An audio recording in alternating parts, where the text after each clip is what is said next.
সুবর্ণচরে ছাত্রদলের মতবিনিময় সভায় সমর্থকদের ঢল। আলোচনায় ইউনিয়ন ছাত্রদলের সভাপতি প্রার্থী আরাফাত হোসেন বিজয়, নোয়াখালীর সুবর্ণচর উপজেলার নবনির্বাচিত ছাত্রদল কমিটির উদ্যোগে ৪ নম্বর চর ওয়াপ্তা ইউনিয়ন ছাত্রদলের নেতাকর্মীদের সঙ্গে এক মতবিনিময় সভা অনুষ্ঠিত হয়েছে। এতে মিছিল সহ অংশগ্রহণ করেন ৪ নম্বর চর ওয়াপ্তা ইউনিয়ন ছাত্রদলের সভাপতি পদপ্রার্থী আরাফাত হোসেন বিজয়। রোববার ১৪ জুন বিকেল ৪টায় উপজেলার চর বৈশাখী বাজার এলাকায় অনুষ্ঠিত এ মতবিনিময় সভায় বিপুল সংখ্যক নেতাকর্মী ও সমর্থকদের উপস্থিতি ছিল চোখে পড়ার মতো। সভায় অংশ নিতে আরাফাত হোসেন বিজয় তার সমর্থকদের নিয়ে মিছিল সহ উপস্থিত হন।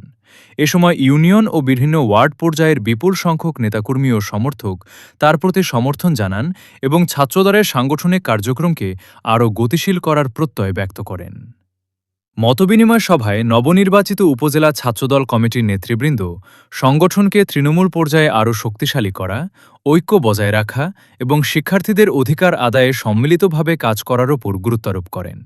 সভা শেষে আরাফাত হোসেন বিজয় বলেন, ছাত্রদলকে একটি শক্তিশালী, ঐক্যবদ্ধ ও আদর্শভিত্তিক সংগঠন হিসেবে গড়ে তুলতে আমি সবসময় কাজ করে যাচ্ছি। তৃণমূলের নেতাকর্মীদের সঙ্গে নিয়ে সংগঠনের স্বার্থে ভবিষ্যতেও কাজ করে যাব।